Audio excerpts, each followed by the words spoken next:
welcome to Southern Sense Talk Radio with your host, the radio chick, Annie Ubelis. Join Annie on Tuesdays and Fridays at 2 p.m. Eastern Time with an open chat room full of her regulars. And yes, you can even call in. Call 917-889-3675. That's 917-889-3675 to be a part of the action on the phone line. Not able to listen live? Not a problem. You can always catch Annie, the radio chick, and Southern Sense Talk Radio podcast in archives at southern-sense.com. So sit back, relax, and enjoy Southern Sense the right way. Oh, today it's finally going to come to a head. It's election day here in these United States of America. You're here listening to Southern Sense, here live on Blog Talk Radio, High Plains Media, SHR Media, Kinetic Hi-Fi, the Fix FM out of Charleston, South Carolina, half a dozen other different places. Just go to our website. It's the name of the show. Put a hyphen in the middle, southern-sense.com. I'm your hostess with the mostest, the radio chick. And since my normal co-host, Curtis C.S. Bennett, is doing his civic duty as a poll watcher, sitting in the ever so vivacious and intellectual Cal Fritzy of Red Fox Radio. Good afternoon, Cal. Annie, I'm so glad to be with you again. And you know what? We're going to have to keep a chit sheet of all of your credentials, but if we name them all, that's half the show gone. You are one busy lady out there, my girl. How you doing today? I am absolutely exhausted. Oh, man, I was up early. I had poll watchers assigned, making sure they had their credentials and they knew what to do, and they had their badges and their letter of certification. And tonight I've got an election watch party, so I had to go hunting all over town just to find something patriotic to bring and decorate the restaurant we're going to be at. So I went to one store after another, and everything is all Christmas decorations out there. Folks, it's not even Thanksgiving yet. Put the Christmas crap away. Good Lord. I had a hunt, and I finally went to Wally World. As people here know, Wally World is actually Walmart. And I was finally able to find these small handheld flags and a small bit of bunting. And I said, oh, well, I bought a set of shot glasses to put the flags in so they have a stand to put on the tables. And that's it. And then I stopped by our election headquarters here, and I picked up some Trump signs and some Trump buttons to toss around just to piss off some of the people there. But I am exhausted. And tomorrow night I've got my GOP meeting. So it's like nonstop. Oh, good Lord. Come this weekend, the first person... Oh. It's already going nuts up there, Annie. It's already going crazy. All the radio hosts, whether it be on Blog Talk Radio or the 14 other devices in which you can hear Annie's shows, everybody is just going nuts. I've got a marathon I'm doing today. I've got one at Global Patriot Radio, American Patriot Radio, RFB Radio, EDL Radio, and No Way 90 Radio. So that's me. And though I am so fresh and bright-eyed and bushy-tailed right now, so Annie, you're my first for the day with whom I'm going to be speaking with. Oh, wait until you see me at 1 o'clock in the morning, though, when I'm wrapping up at EDR Radio. It'll be like... I'll be sound asleep. Quite the day. I will. Today is the day we make history. Oh, yes. Oh, yes. All right. Let's get the show rolling. We got two great guests. We're going to be starting with Wild Bill. He's going to be joining us at the start of the show. And then at the top of the second hour, we have Matt Fitzgibbons, who will be joining us. And we may have a surprise guest call in also. We never know what's going to happen, so we're just going to go with the flow. That said, everyone that listens to the show knows we start off each and every show with a dedication to a fallen hero. And again, it is another law enforcement officer who fell in the line of duty. Today's dedication is going out to Deputy Sheriff Jack Hopkins of the Modoc County Sheriff's Office in California. His end of watch was Wednesday, October 19th of 2016. And this is from the Los Angeles Times. Ooh, that's way too loud. Whoa, that went way too loud. Sorry about that, folks. As I try to adjust, there we go. A 31-year-old sheriff deputy in Northern California was fatally shot Wednesday, October 19th of this year, while responding to a disturbance call, and the suspected gunman was taken into custody, authorities had said. Modoc County Sheriff's Deputy Jack Hopkins responded to a reported assault or disturbance about 10:30 a.m. in a rural area 10 miles south of Alturas, according to a statement from the sheriff's office. While responding, a sworn sheriff's deputy since 2015, Hopkins was gunned down. It's unclear what led to the shooting, which prompted a massive response from state and federal enforcement, including officers from California Highway Patrol and U.S. Forest Service.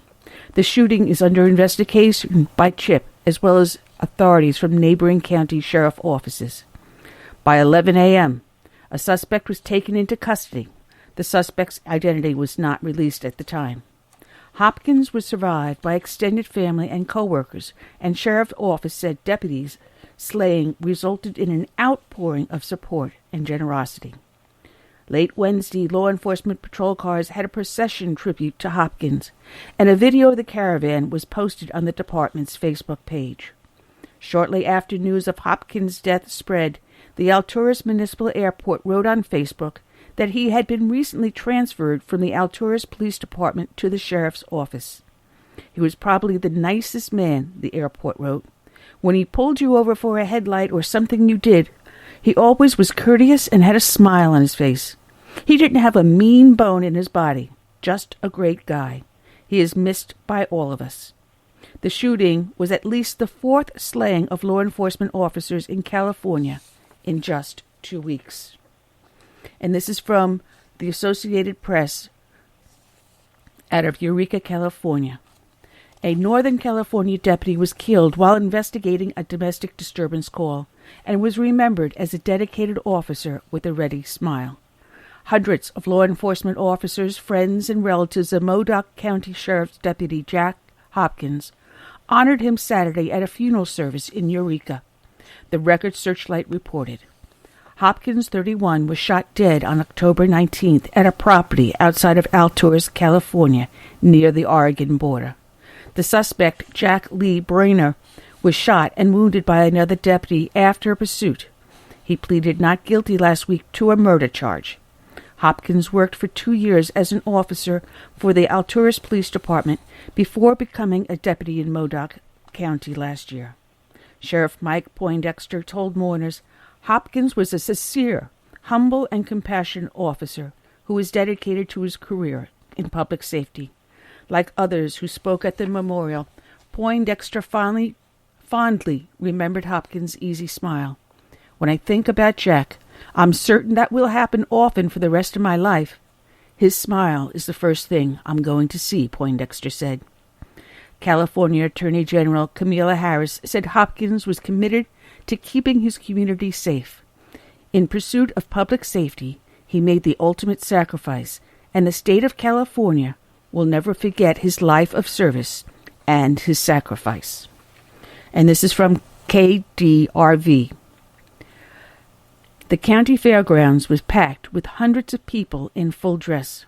A mosaic of badges spattered the audience as Modoc County Sheriff's Deputy Jack Hopkins was brought in a camel-colored casket covered in the stars and stripes. He was a peacekeeper. He was a warrior. He taught me to keep fighting and pursue my ambitions. He was my son. Jack Hopkins meant several things to many people, but the huge showing of law enforcement from all across the country showed one thing.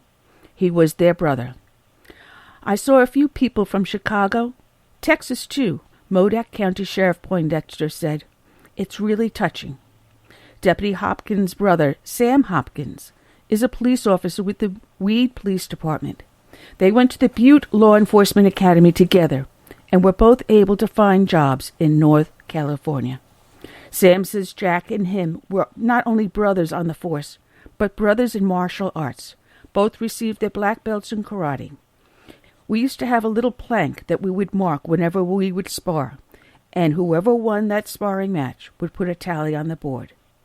Sam and the rest of his family says they cannot thank the community enough for their support in their dark hour. Today's show is dedicated to Deputy Sheriff Jack Hopkins. It is also dedicated to all the brave men and women out there every day who don their uniforms as first responders to protect and serve. And it is also dedicated to all of our brave men and women in the military, to those that have served since the start of this nation, to today and into the future. And we dedicate this song by Dave Bray, Last Call. God bless them all.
Tell my children that I love them. Oh yeah, the daddy always loved them so. Tell them to hold the mother tight and to never let her go. Tell them they'll always be watching, looking over them through it all. This is my last call.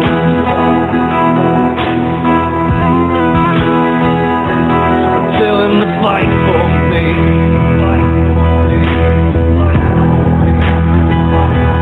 Do what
host, Dave Bray. Last Call, which you can get at davebrayusa.com. Check it out. You're here listening to Southern Sense here on Blog Talk Radio, High Plains Media, SHR Media, Kinetic Hi-Fi, The Fix FM out of Charleston, South Carolina, iTunes, Stitcher, Spreaker, all the heck with it. Just go to our website, the name of the show, put a dash in the middle, southern-sense.com. And don't forget, we're still sitting in number 16 out of the top 100 conservative shows at toptalkradio.com. I'm your hostess with the mostest, the radio chick, Annie. And today's ever so special and delectable co-host today is Kel Fritzy of Red Fox Radio. Kel, are we ready to rock and roll? Annie, let's get this party started. All right. I do see a caller in the studio, and I don't know if that's our guest. If it is, press 1 so I can bring you on live. Otherwise, I'm assuming that you're another listener just listening in. We're expecting Wild Bill Finley to be calling in any moment now, and it is. Sneaky little guy, aren't you? Aren't you, sneaky little one, Bill? Oh, yeah, so look now that there's a suspicious man on your radio station. Oh, and man. my phone just rang. So anyway, my two favorite ladies, what's going on today? Oh, man, people are going nuts today. Absolutely Not a whole nuts. lot. Well, I'm Not much. It's pretty boring. Oh, I'm lucky. I voted early. I was one of the early voters because I am handicapped, so I get to vote early. And my husband also voted early. But we're watching everyone around us, and there's people out on the corners in my town hanging up signs, standing at the corner waving signs. And every last one of them is for a Republican candidate. Not one of the signs I saw being waved was for a Democrat. And that's a good sign. Amen. Yep. Oh, well, I'm not a bit surprised. I'm in Daytona Beach, Florida, and I think there are 2 Hillary signs in the Daytona Beach area. And it's hard to tell how many Trump signs were out because as of yesterday, the Trump yard sign was the most stolen item in America. Yeah. So the way they disappear. Absolutely. As a matter of fact, just driving up my street, there's this one person that has a Hillary sign. Along one whole mile stretch of the street, there was only one Hillary sign. And on either side of the Hillary sign, people had put Trump signs. And that they were there yesterday, but when I drove past today, there was not a single Trump sign, and the Hillary sign was still there. Now, isn't that a little suspicious? But, what better way to show your support for Hillary than by stealing your neighbor's property? But, this is not all bad, Annie, because, I was a lawman for 20 years. I was a police officer and a deputy sheriff.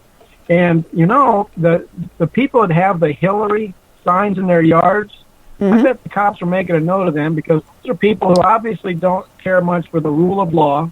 And no telling what other shenanigans they're involved in. So, yeah, I wanted to get that into a video before the election, but I was too lazy to get that done. That would have pulled the pin on a few liberal hand grenades. Well, I had someone contact me yesterday, and I've been pulling up different areas where there's claims of voter fraud and everything else. But I had someone contact me, and they said that this is a scam that's going around. People are driving past the houses that have the Trump sign. And when they see that there's a Trump sign, they then pull up the information about the person at that house and then fill out an absentee ballot in that individual's name, putting down the candidates they want and mailing in the absentee ballot. I don't know if anyone else has heard these stories, but this is one that someone turned around and said, well, it's an actual scam that they found out was going on. Wow.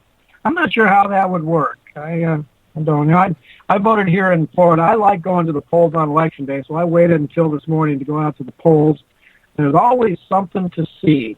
But anyway, they checked and double-checked my ID, and they even called the supervisor of elections here to ensure that I had not voted anywhere else before they would give me a ballot. So, these absentee ballots, I'm sure somebody is checking the veracity of them they're supposed to anyway. Voter fraud, man, I tell you. If the election was completely free and fair, I believe Mr. Trump would trounce Hillary. Yeah, in fact, somebody said the other day that Trump's going to beat her so bad she'll think she's married to a Muslim. But we don't know about the voter fraud. It's hard to tell. The voter fraud is something that Obama kind of instigated. One of the very first things, it was one of the first scandals he ever laid on us, was the Philadelphia voter intimidation thing with the Black Panthers standing outside the polls with clubs, insulting white people. And the Justice Department had those guys convicted. And Eric Holder said, nope, we're dropping all charges, for no apparent reason.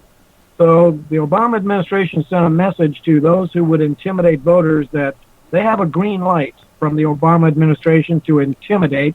So I'm wondering, Cal and Annie, what is going on in the polls in some of the inner cities? We may be getting some very interesting reports out of there. And hopefully American patriots are willing to fight their way to the polls if necessary. It may have come to that in this country. What do you think? Well, having been a New York City police officer, I know what's going on there right now, because I used to do the security at the polling place was one of the duties that you get nice overtime for. And as I understand it, New York City has actually doubled the number of officers that are out there at these polling places. They've got 5,000 on duty for election watching. And that's a heck of a lot when you consider the police force is 35,000. You've got 1/7 of the entire force, out there, which is really amazing. Yeah. And I'm sure they're watching, because my guys and my gals out there, they do one hell of a bang up job. And one of the reasons you need so many cops out there is because both Trump and Hillary will be in New York celebrating their loss or their win, one of them. But, there's a lot of good news. We already have the first results in. There are towns in New Hampshire that have already reported the total votes in their polls. Now, New Hampshire, because they have some very, very tiny towns there with 100 people or less, they were allowed to open up their polls as of midnight this morning. And some of these towns, like I said, with less than 100 have already reported, and the ones that reported were Dixville Notch, Hart's Location, and Millsfield. Each town has a fewer than 100, and in Millsfield, Trump won 16-4.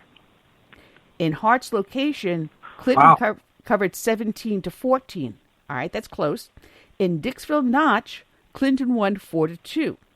But when you tally it up, the total of the three towns resulted in Trump winning over Clinton 32-25.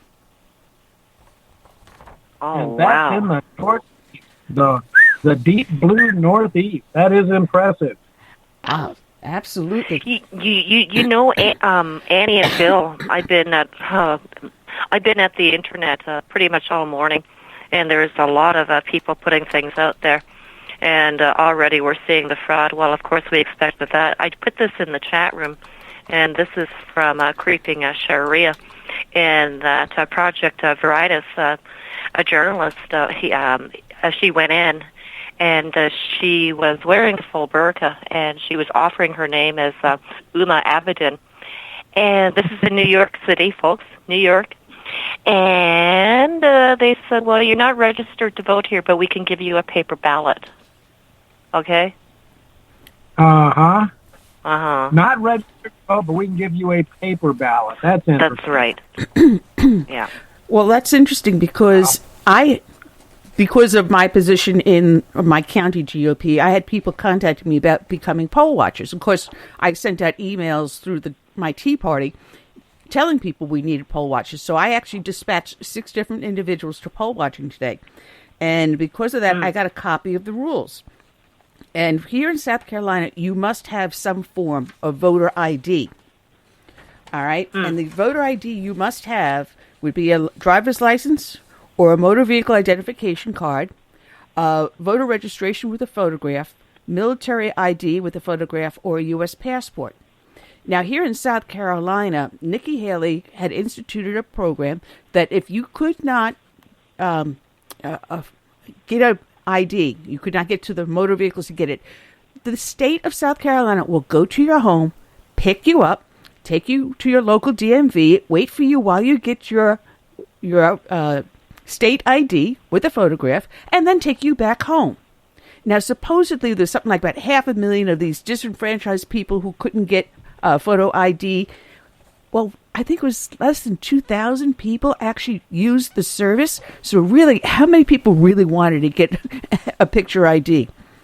But here, now, what they say is if you don't have a photo ID, you don't have it on you, you can leave the polling place, go retrieve your ID, and come back, and they're happy to give you a ballot.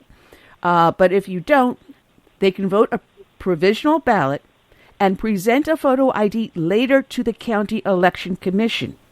And it has to be done by a certain date, which they will tell you. If you fail to present a photo ID by that date, your ballot will not be counted. So now my question would be, Cal, does this article say that she was told that she had to present a photo ID later on?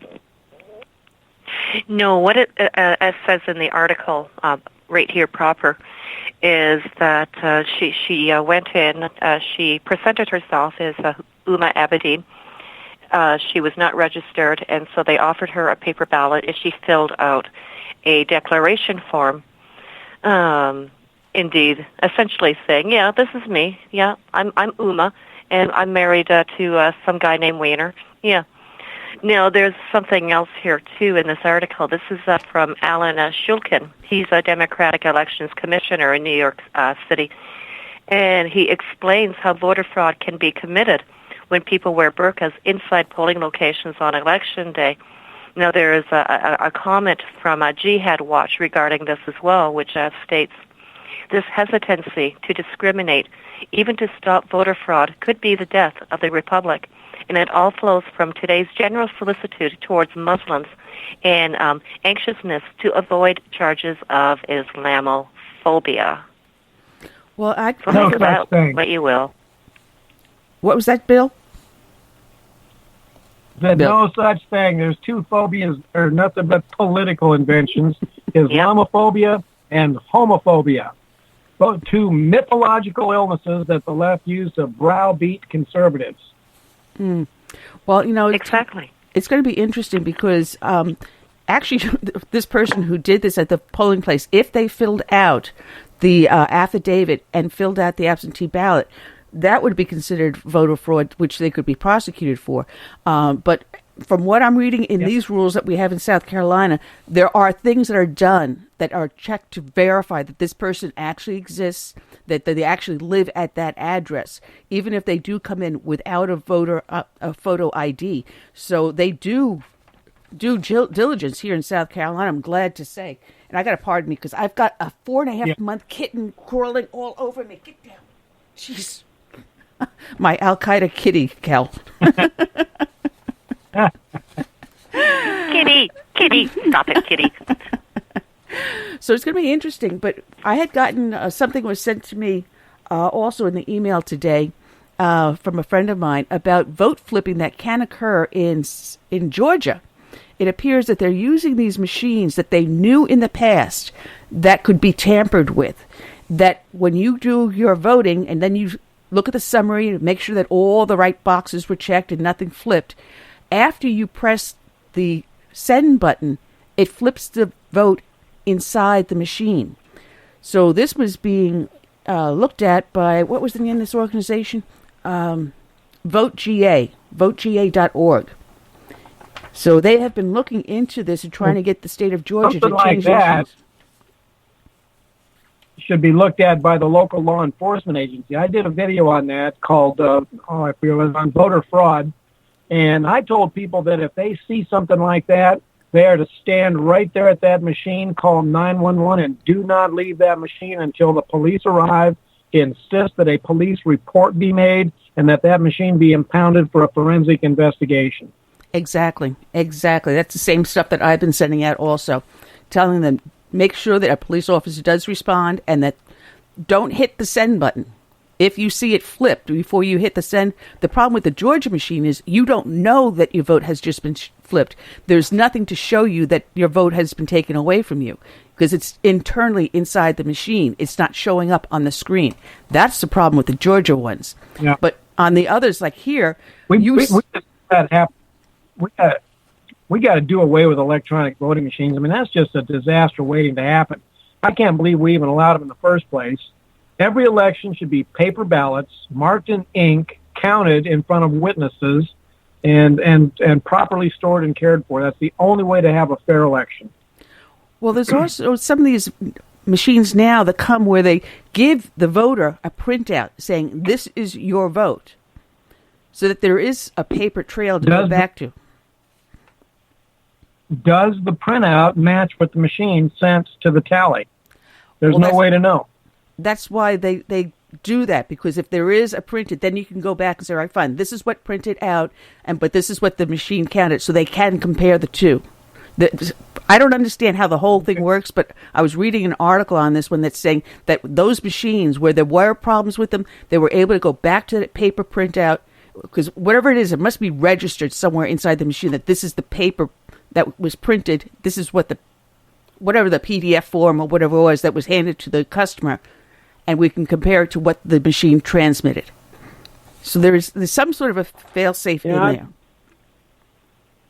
Yeah, I believe in the KISS principle. Keep it simple. Keep Paper it simple, ballots stupid. counted by hand before witnesses. Yes. Yep. Keep it simple, Democrat. Yeah. Now, it looks like there's also problems with the military getting their ballots. Now, by federal law, you must have that ballot in the hand of the military person 45 days ahead. And there was, thank you to Sweet Sue from New Mexico, she sent this to me, an article that was, actually it was a Facebook posting, where a mother was saying that she spoke to her son who was on board a ship that is deployed somewhere that they can't say. But this kid never got his absentee ballot.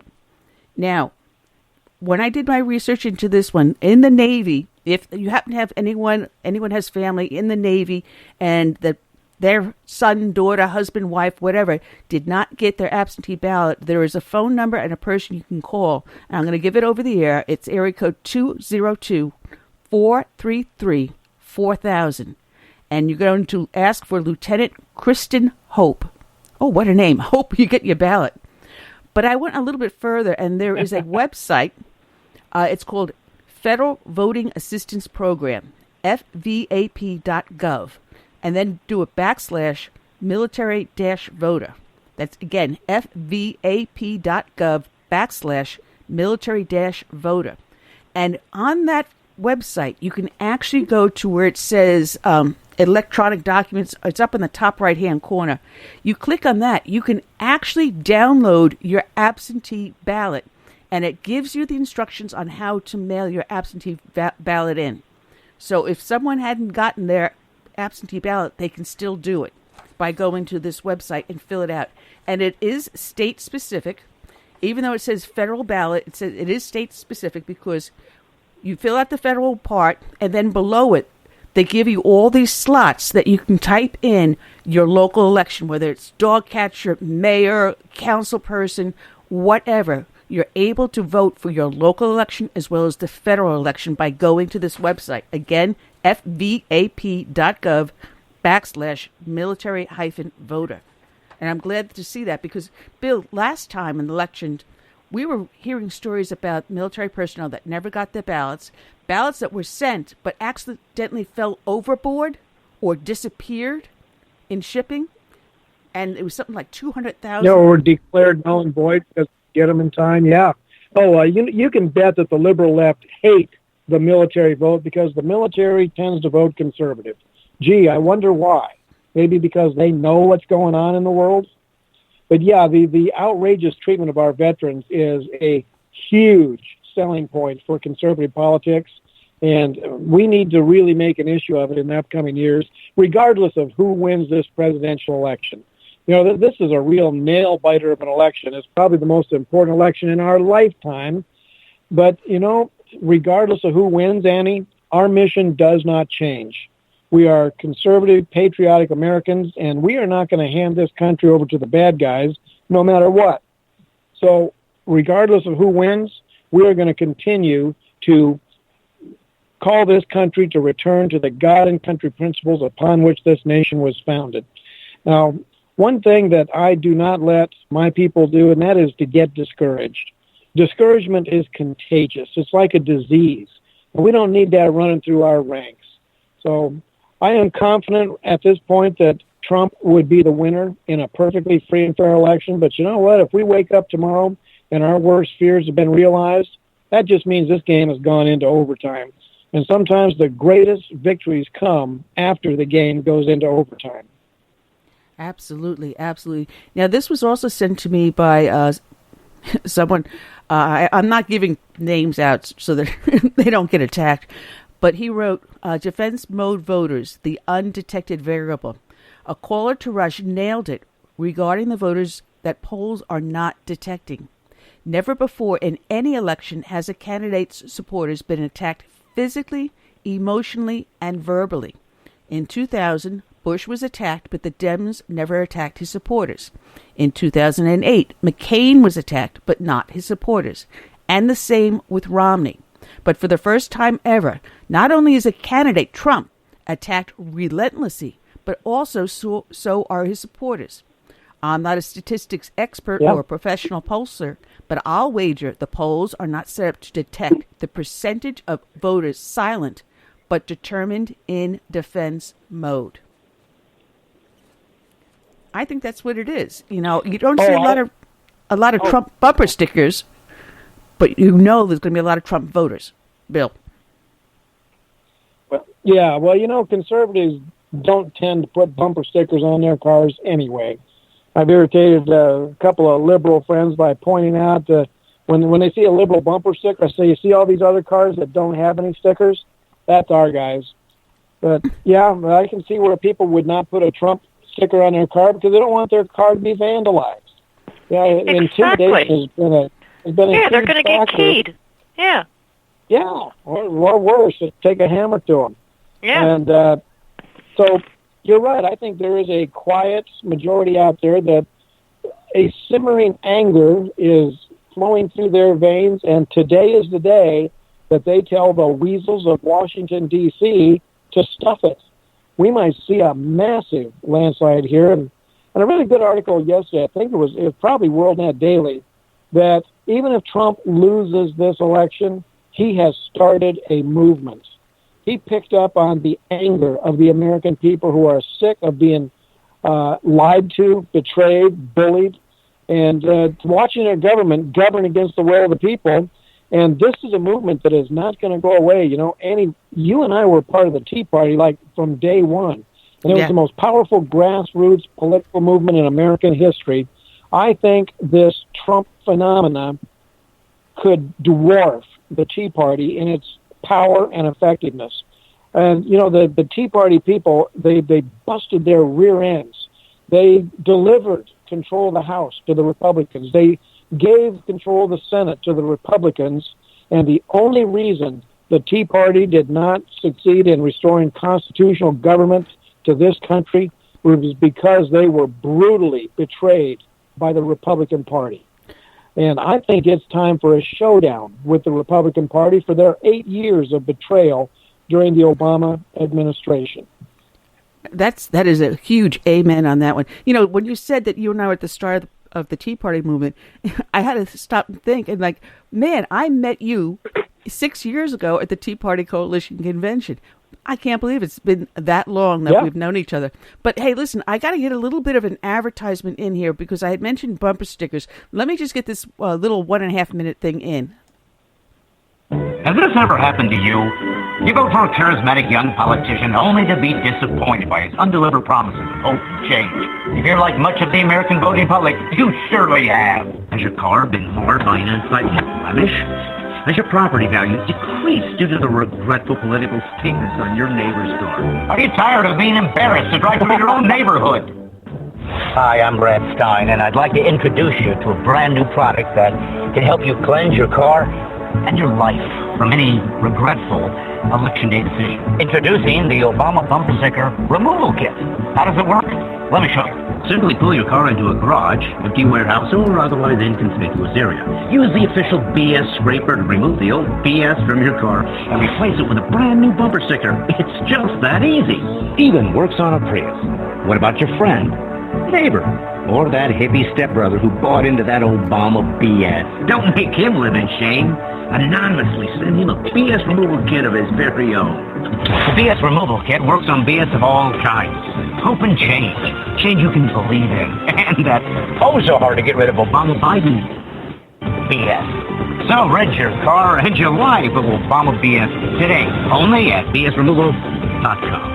The Obama bumper sticker removal kit does not get rid of higher taxes, mandatory health insurance, or high unemployment. Satisfaction is not guaranteed because, well, you've always proven that you don't make very good decisions. I could not resist. I could not resist that one. That was good. Oh God! I forgot I even had that still in the studio. Jeez.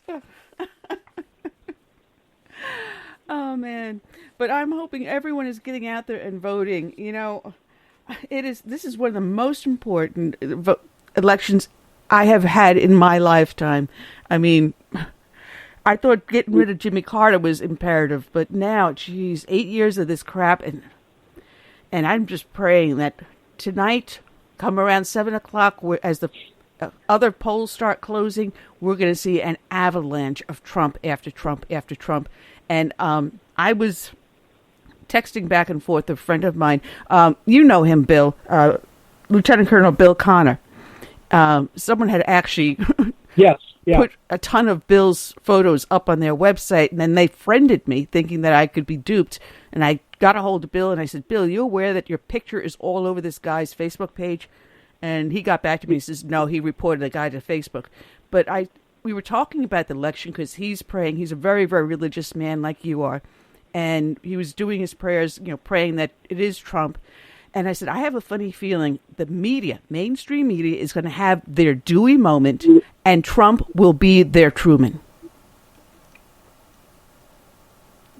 Well, that would be nice. Rush Limbaugh made a good point a while back. He thinks that the media is secretly hoping for a Trump win because Trump would be the most entertaining president we have had in 35 years. And the media would just have a field day.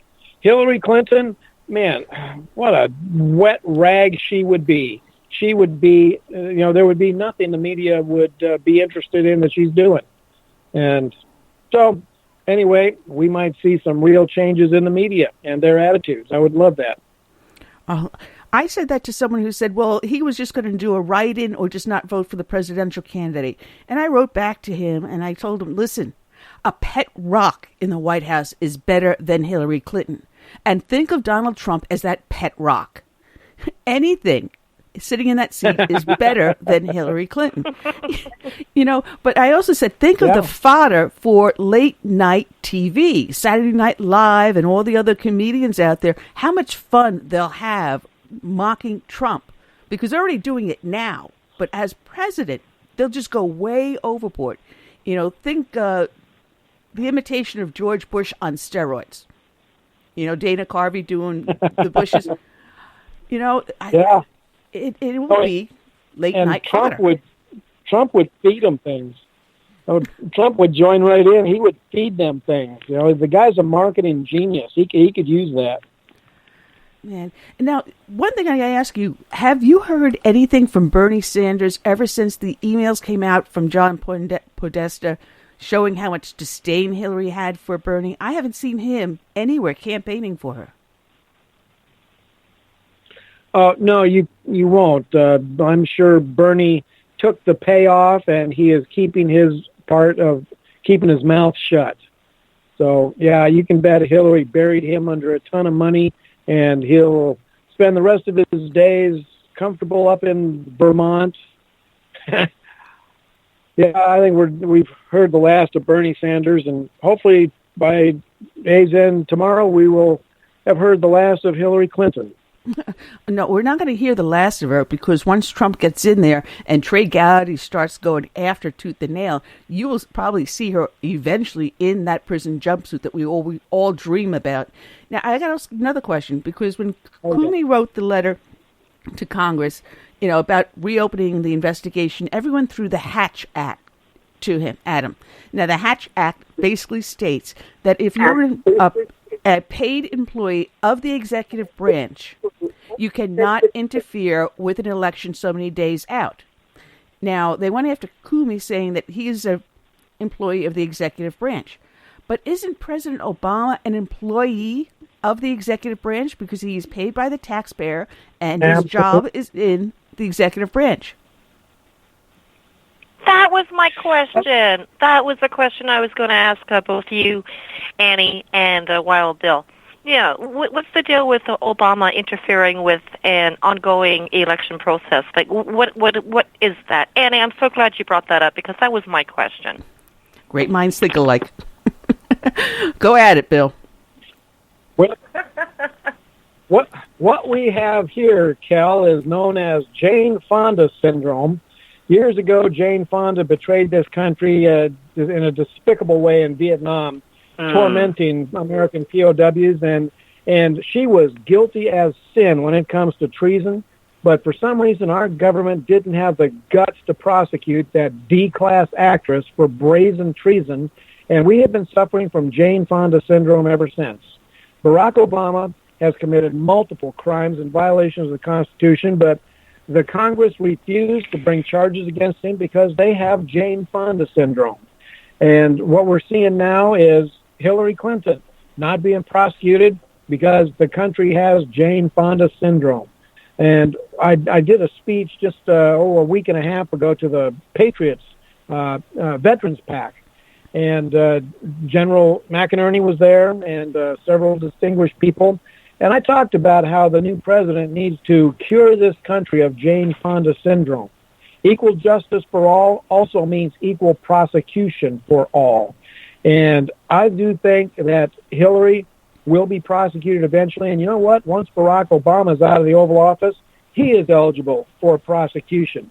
Yeah. And if we have President Trump in the White House with a gunslinger attorney general, we just might see this happen. And I guarantee you, ladies, Hillary's booking photo would be more popular than that Farrah Fawcett poster from the 70s.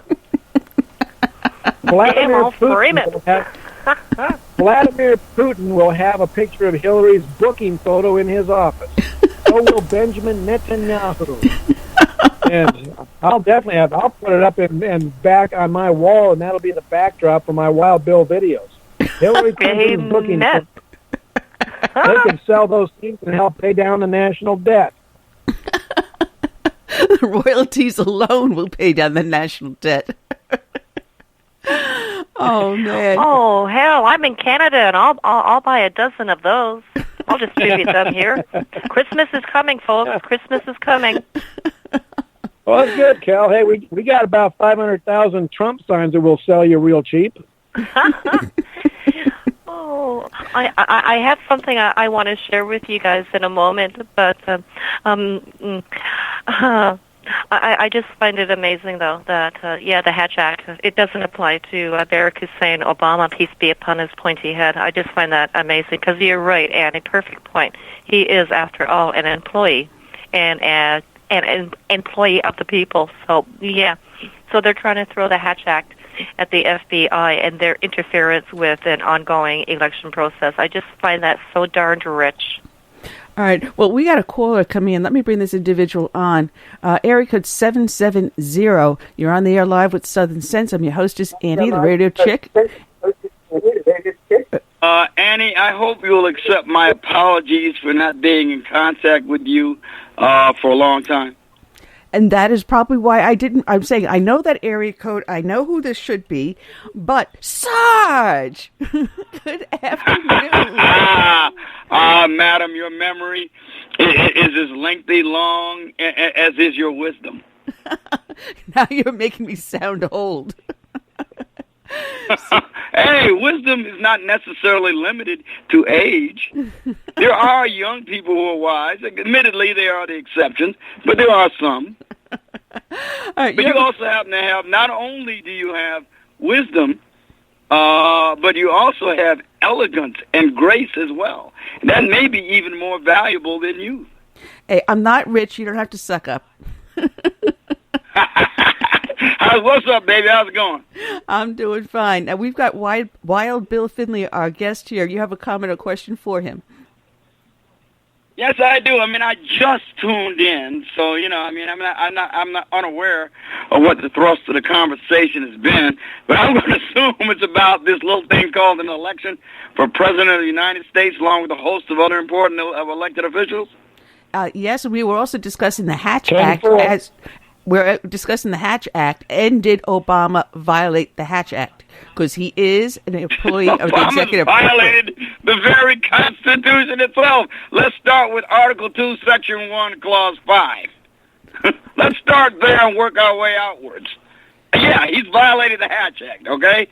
Yeah, he certainly has. He violated the Hatch Act before he even took the oath of office when he interfered with the politics in Iraq, remember? Back in 2008? Mm-hmm. As a senator.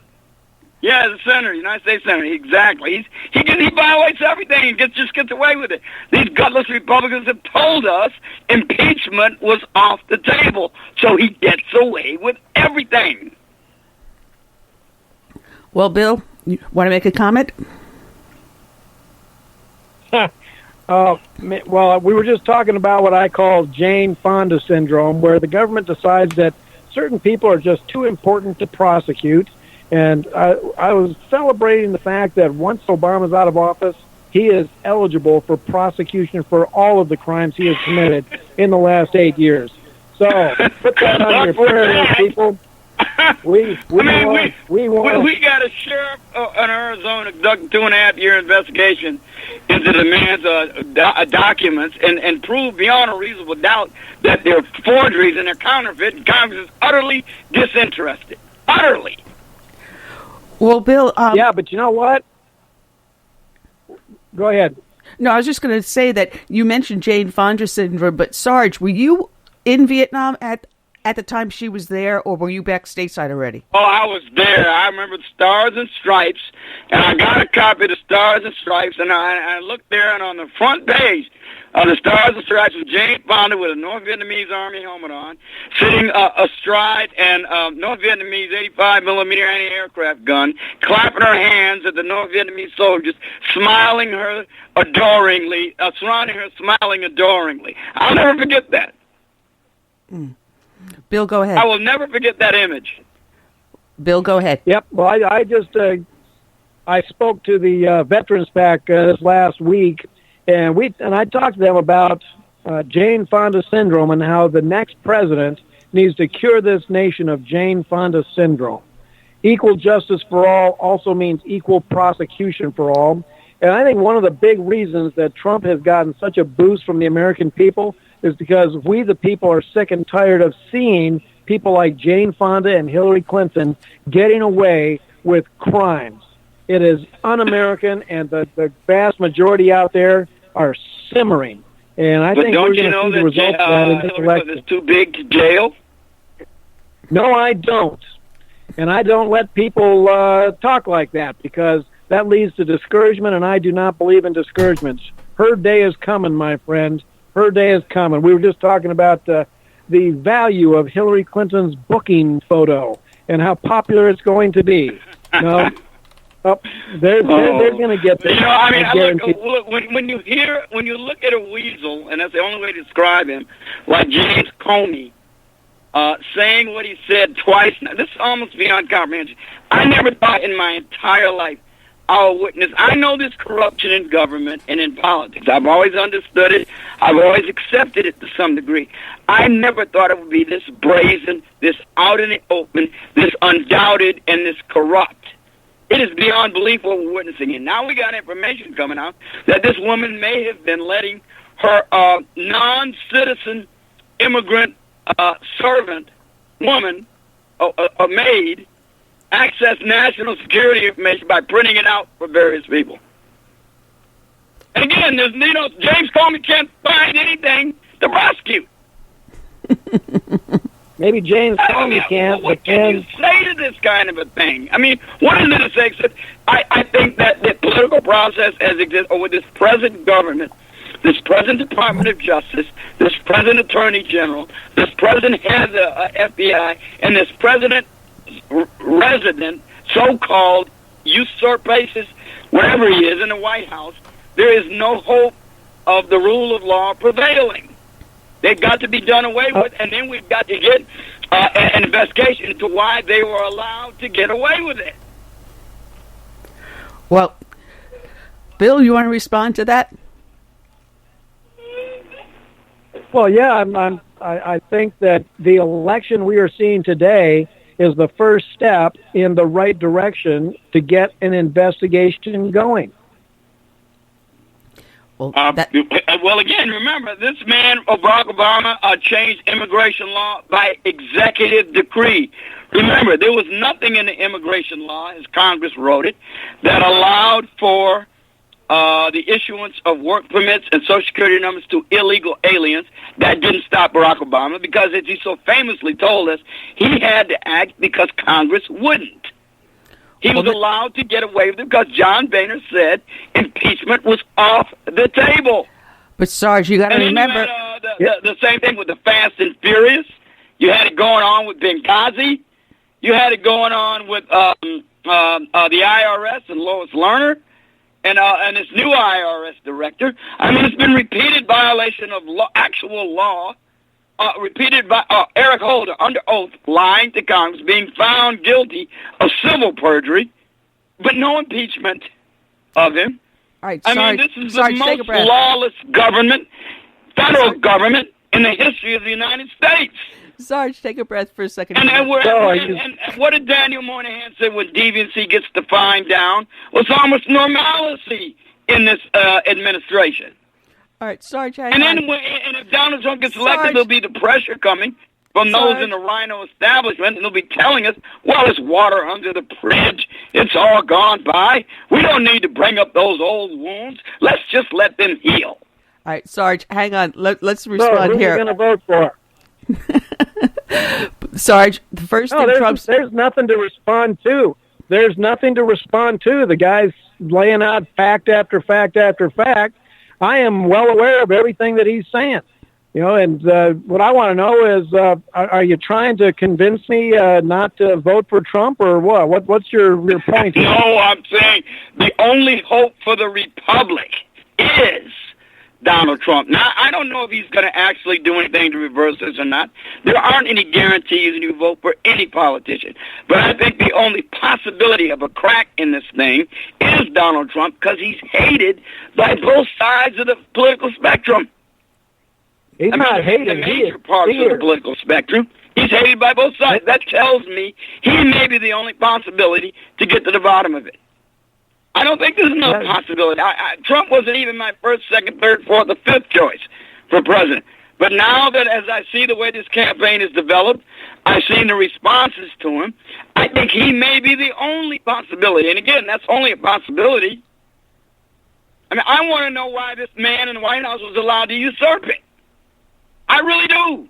At least not without an investigation into why he's committing identity fraud. I think the answer to that is maybe because he didn't meet the Article 2, Section 1, Clause 5 requirements. I still want an answer to that. It's not old news. And I know Donald Trump decided to drop it for this election. And strategically, that was a wise thing to do for this election. But I'm not sure that he's actually dropped it. I think if he gets in the presidency, he's going to allow it to be investigated. He already said he would. I hope he will. He already said he would. He was going to open up all the investigations. Well, yeah, but you see what happened on the campaign trail when he was confronted with it. He said, well, he bought it into it. I guess by making him cough up that counterfeit birth certificate that he did. In that sense, maybe he's being a little bit coy and cute with us. I don't know. And if he is, that's okay with me. If it's as a tactic, just to keep them, because they'd be focusing on nothing else if he continued to maintain that the man has got a counterfeit birth certificate. So as a tactic, campaign tactic, I've got no problem with it. I just want to know that if he gets elected, will he pursue it and allow it to be investigated and allow the subpoena power of the executive branch to get to what's at the bottom of the archives in Hawaii? Because I know for a fact, beyond any doubt, it ain't what he put on the White House website. That isn't what's in the archives in the Department of Health in the state of Hawaii. All right, folks, my time is up. Ladies, thank you for having me on. Annie, we will talk soon. Thanks so much, Bill. You have a great one. And Oh, go Trump. absolutely. Go Trump. It is a Go pleasure. Trump. Go Wild Bill. Hey, Wild Bill, I'll see you next week over there at IAW. Excellent. Sounds good. All right. All right. We were looking for our next guest, who's already sitting in on the line, and we will bring him in. Where did you just go? Oh, there you are. Matt Fitzgibbons of Patriot Music. How are you doing, Matt? Matt, unmute yourself. Hey, guys. Doing really well today. Nice to be with you, Annie. Yeah. I just want to put out, once again, for people in the military that have not gotten their absentee ballot, there is a website out there. Want to remind, if you've got family members that are in the military and they did not get their absentee ballot, tell them to go to fvap.gov/military-voter. There's a dash between military and voter. Again, fvap.gov/military-voter. It's called the Federal Voting Assistance Program for the military. They can download the absentee ballot. It's a PDF. You can fill it out. It gives you the option to vote federally, state, and locally. You have write-in spots in there where you can go for your local mayor, county councilman, whatever, dog catcher. It's also state-specific, so you click on your state. It'll give you instructions on filling it out, mailing it in, what you need to be able to do this. Your family members can also do that if they're not able to get their absentee ballots. So it's not just for the military men and women, it's also for their dependents. So check it out, fvap.gov/military-voter. Matt, it is an exciting day today. It is a very exciting day today. Yeah, there's absolutely no energy on your show today. Real low energy show, isn't it? Oh, that's our Sarge. I just muted him for a little bit so we can get you in here. And Sarge, just click back and forth. You know how to do that if you want to come back in on, because we've got a lot to cover. Because you've got your new album out, Pawns, which is all patriotic music and everything that we need to help bring our nation back. Thoughts of promise of the future. And it's an excellent album. Everyone should check out patriotmusic.com and get your album. But we're here to talk about Election Day. And when I was driving around today trying to find flags for my election watch party later on this afternoon, I saw people on the corner waving placards, cheering for their candidate. And every last one of them was a Republican and not one Democrat. That tells me a lot, doesn't it? You know, I had a similar thought last night, actually. The last week or so, I've done quite a bit of traveling within my own state to some of the bigger cities, and I was in New Haven last night, for example, Stratford a couple of days before that, Waterbury a few days before that, and I got to tell you, I didn't see any Hillary Clinton signs anywhere. It really blew my mind, and I thought to myself, well, geez, if they're out there, then this is where I would see them, and I'm just not seeing them. Yeah, there's a stretch of road I travel like almost every day, going back and forth to the grocery store, running errands, whatever. And it's about a 4-mile stretch. On that 4-mile stretch, I saw a total of 2 Hillary signs. 2 of them. But I would see Trump signs along the way, and they'll be there one day, and the next day they're gone. And then 2 days later, there are new signs out there, and then next day they're gone. So you're seeing the Trump signs constantly being stolen. Just a couple of blocks away from where I am, this person put the Hillary sign right on the corner, and so someone else took Trump signs and surrounded it. Well, the next day, her sign was still there, and there was not a single Trump sign. So they are being stolen left and right. But that says something. Interesting. Well, I listened in actually since shortly after you started the show, and Wild Bill had a very interesting point.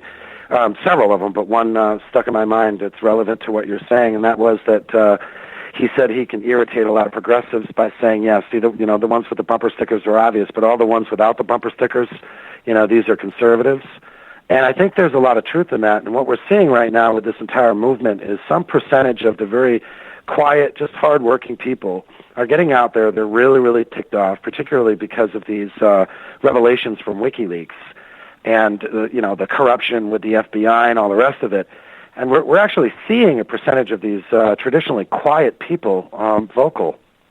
That is true. In the past elections, comes around, I'd go out to my Tea Party people and I'd send out emails saying, we need poll watchers, we need poll watchers, we need poll watchers, we need poll volunteers, we need poll workers, trying to get people out there excited about whatever election it was.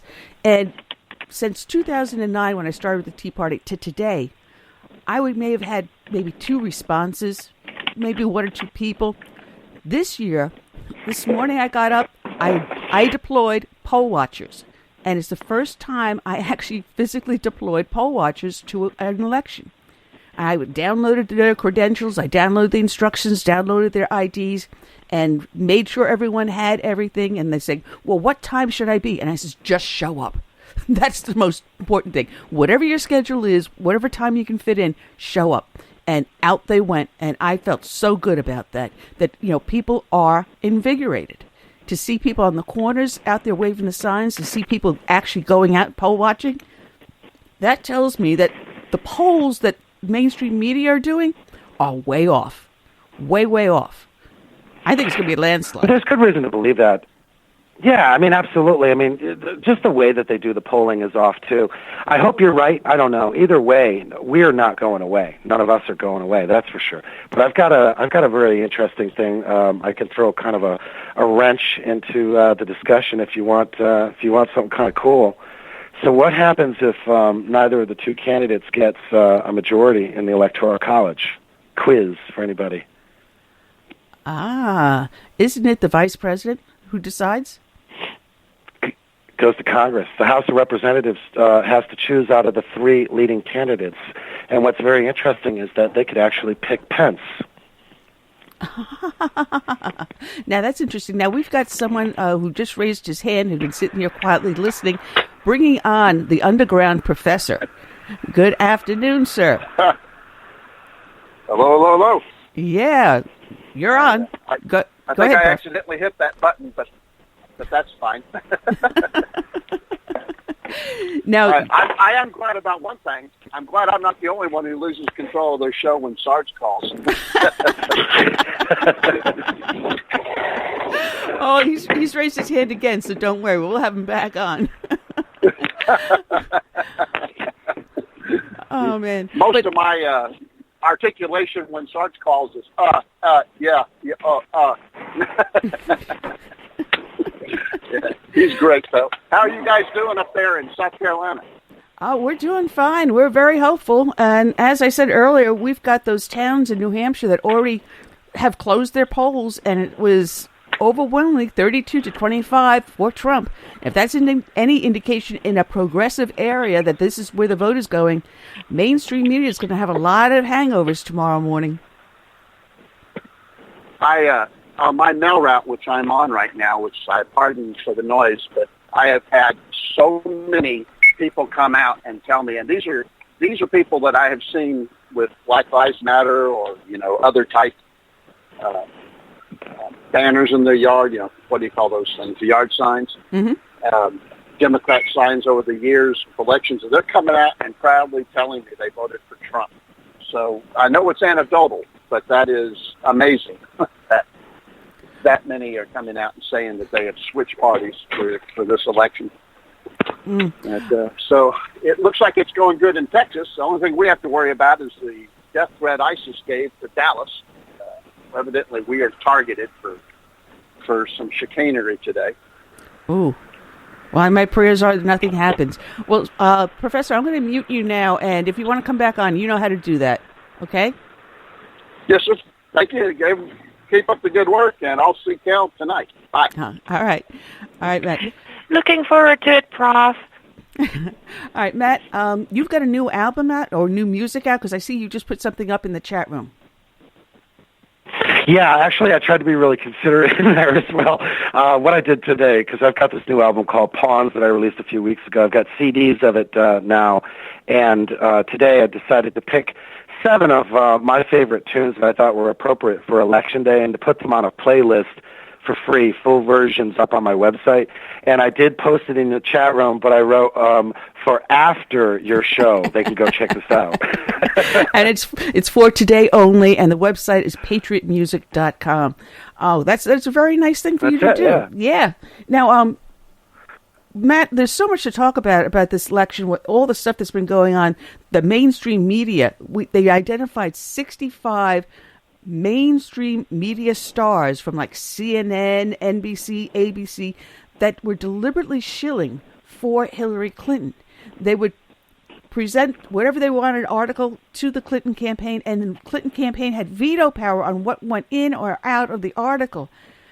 Have you ever seen that before in your life?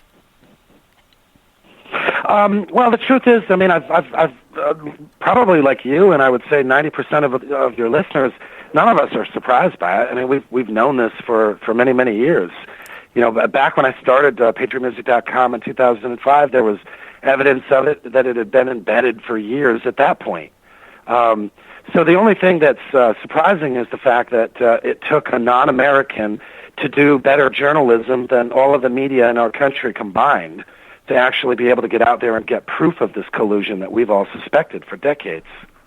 Well, I think it's going to mean that after this election, anything that's mainstream media is going to be dismissed, and they'll go to alternative news programs like ours and like others here on Blog Talk Radio, like yours, Kel, or we've got Vito in the chat room, like his, or Gulf Dog. That's going to be the source of news, actually. Isn't that amazing? That us little peons are those of us that are too stupid to understand what's going on, that mainstream media just thumbs their nose at us. I think we're going to be the ones thumbing our noses at mainstream media instead. Yeah, I think you're absolutely right. And not to miss the club on this, but I'm actually going to be doing another Patriot Pub show on Thursday night as well. This one is going to be about on whistleblowers. So I guess absolutely everybody involved in your show has a show. That's funny. Yeah, we were also... But no, I mean, you're right. I mean, you know, there are a couple of implications to this as well, I would think. Like, for example, people, you know, go back to the Vietnam War and or police action, however, you know, detailed you want to get about it. And Walter Cronkite, for example, is often credited with shifting, you know, public opinion. And those days are completely over. However, Americans have for a very, very long time widely trusted the media. You know, there have been those of us who know our history and are, you know, political junkies and everything that just haven't for a long time. But I'm talking about the general population. And the only concern that I've got is that if it isn't centralized, immediately I think what we're going to see is people spreading a lot of information that simply isn't true. You know, because there are those out there who put up something sensational that's absolutely false, and a huge percentage of people will just keep pushing that out on the social media streams without doing fact-checking first.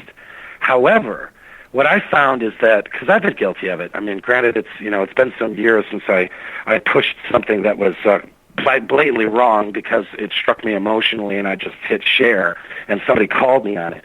But when you do that and you feel like the idiot you're supposed to feel like, then it causes you to do some fact-checking. So, you know, the collateral effect of all of this could potentially be more people doing their own research and trying to vet these sources rather than sitting back and just being fed, you know, this indoctrination. Yeah, well, I found myself when I first started doing that, I would occasionally get caught with one of those things, and that's when I started doing my fact-checking everything. So whenever I do one of these shows, and Kel knows how much work I put into that, I will literally sit here with a stack of printouts from websites that I went to verify, and then I'd go to another source and another source, and only relying on good sources. You know, if you try to do some of these small little websites, you find that it's so full of crap that you can't even take it seriously. I had someone debating me one day, and they started quoting The Onion. And I said, really? Oh, no, Annie. Oh, gosh. That is a reliable news source? The Onion? You're kidding me. So it is. Iran famously ran, I can't remember what the story was, but Iran famously ran a story from The Onion on the front page of their state-sponsored newspaper years ago, and they were the laughingstock of the world. I mean, yet one more time. But, yeah, that's pretty bad if you're quoting The Onion.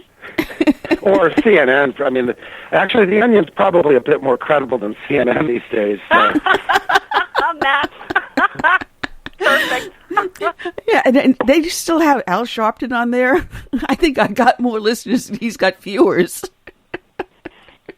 Well, Fox has got Juan Williams.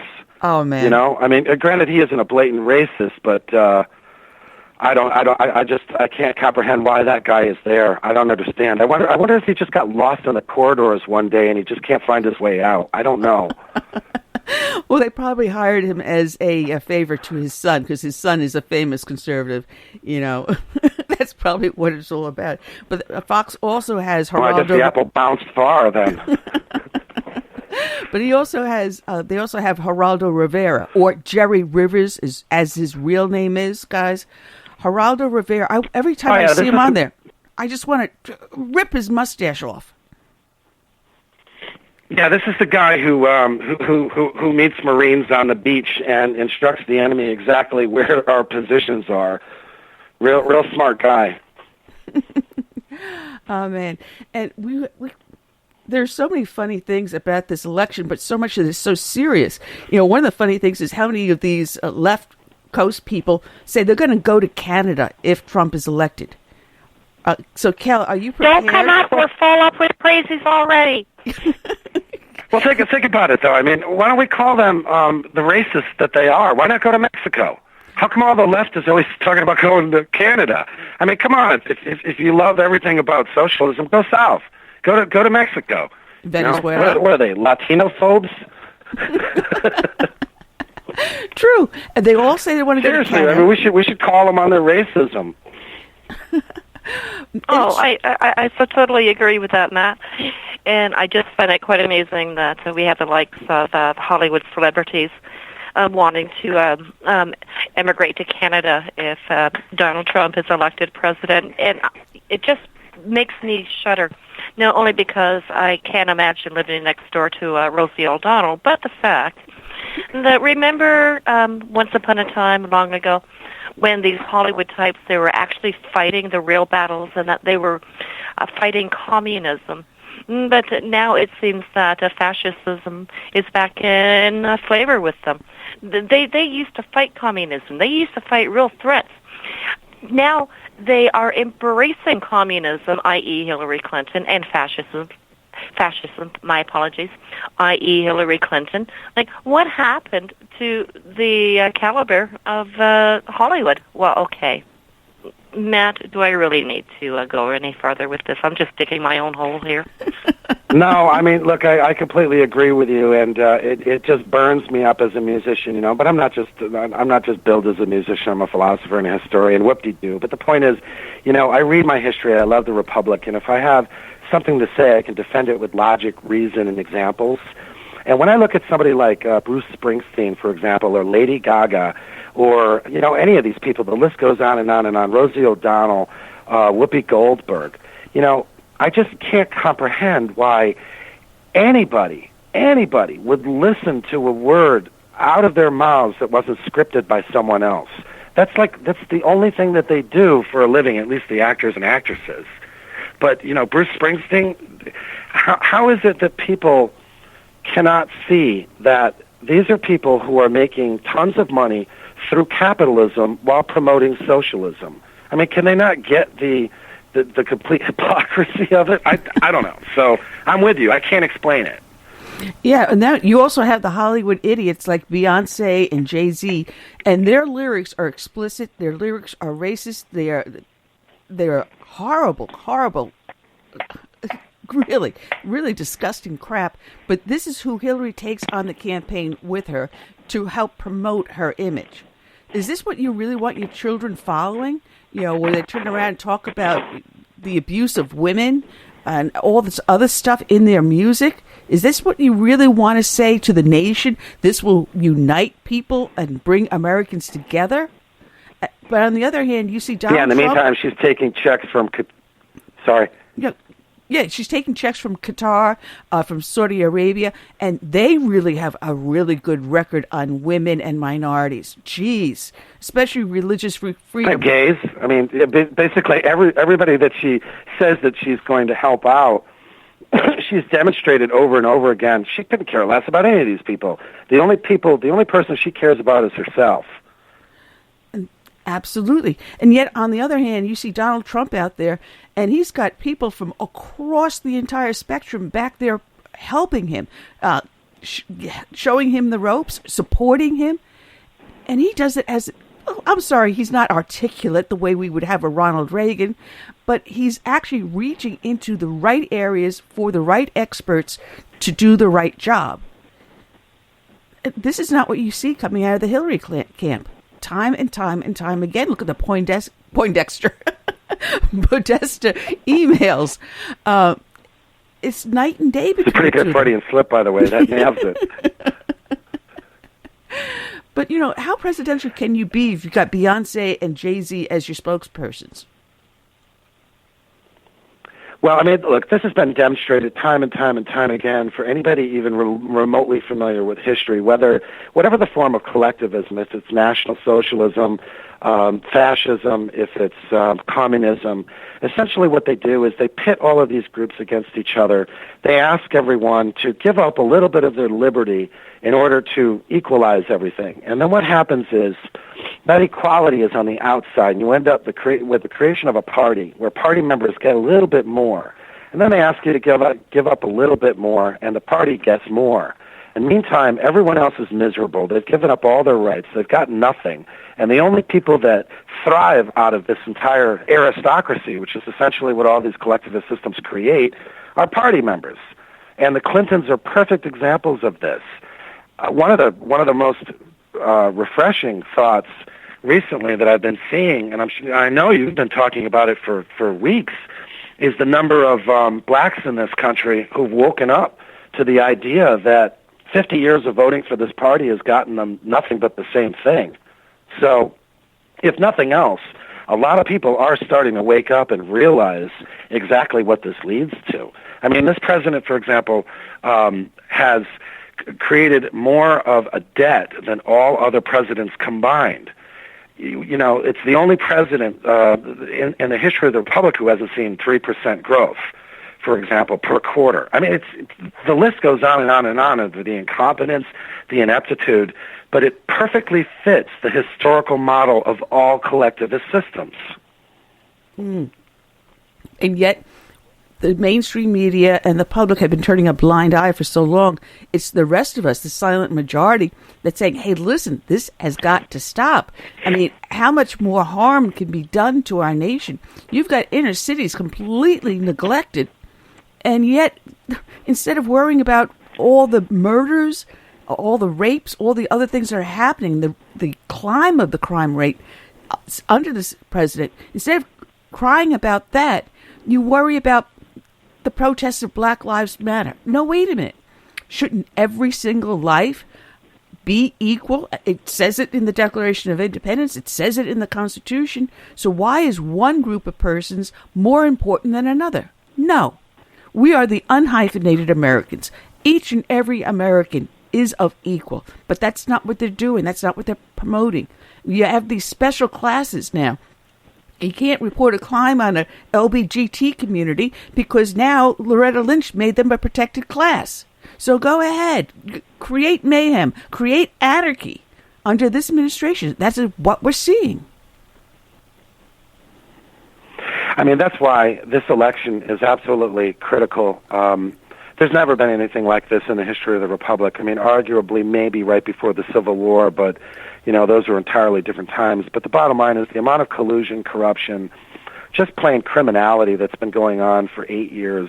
And I'm not just talking about only the Democratic Party, but, you know, chances are they represent the vast majority of it because they've been in power.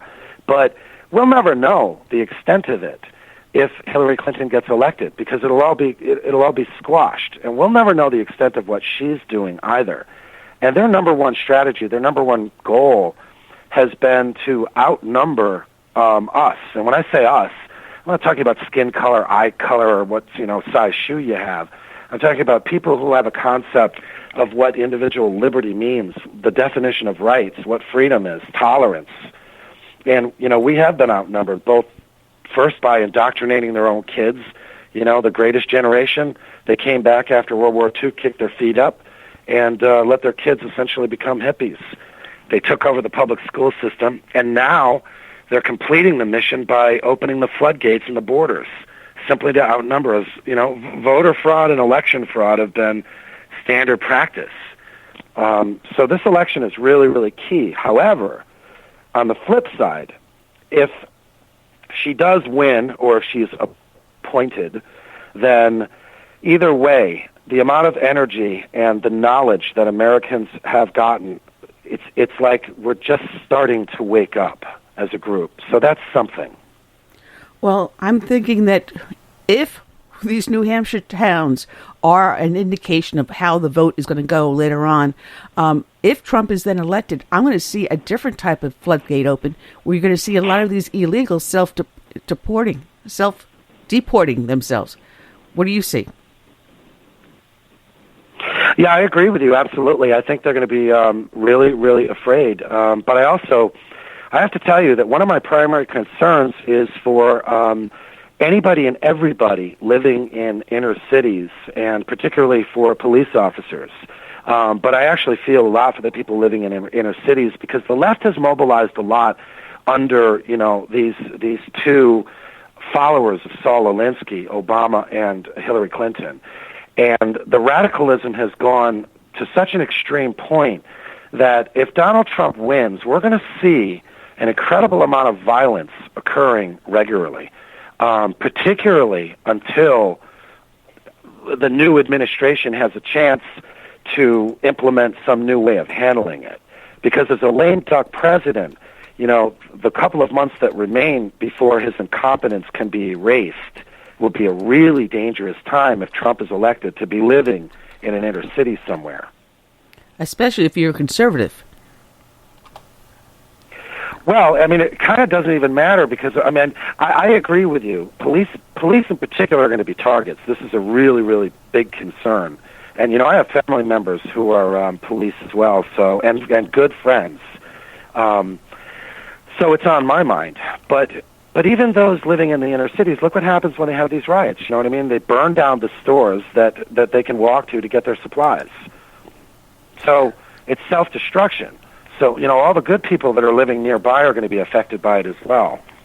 Now, you mentioned Dallas earlier, and I'm pulling up here that Governor Abbott is, as usual, on the ball here, but they're looking for cyber attacks during the election. So they're looking at particularly Texas, New York, and Virginia, where the cyber attacks or any other threats are going to be made. So that's interesting. I'm just praying that nothing does happen, that everyone gets through this day safely. We wake up tomorrow with the new nation to look forward to. Man, it is one of the most... Well, I say this tongue-in-cheek, but if you're going to... I'm saying this tongue-in-cheek, but if you're going to look for a source for the election to be thrown, look for the IP to originate from Washington, D.C. Well, it's a lot. I'm going to ask you about some of these flip-flopping established Republicans like Paul Ryan. They were for Trump when he was nominated, and then he had that one video that came out and said to everyone, goes, I can't support him. Look at him. He's a sex offender, this and that. Nowhere close to the Bill Clinton category. But now Ryan is saying, I'm supporting him again. And this is the craziest thing. Yeah, they're for him, and now they're not. Now they're for him. I have mixed feelings about Paul Ryan because, before he accepted the VP nomination, he was considered to be a rising star in the Republican, kind of pseudo-establishment. And his real expertise was in numbers. He was able to, like Karl Rove, for example, always has the famous whiteboard. Paul Ryan did similar things like that. the various committees that he was in. So he was known as being a guy who could really demonstrate problems with, our Social Security, for example, welfare society, with Obamacare, a real good numbers guy.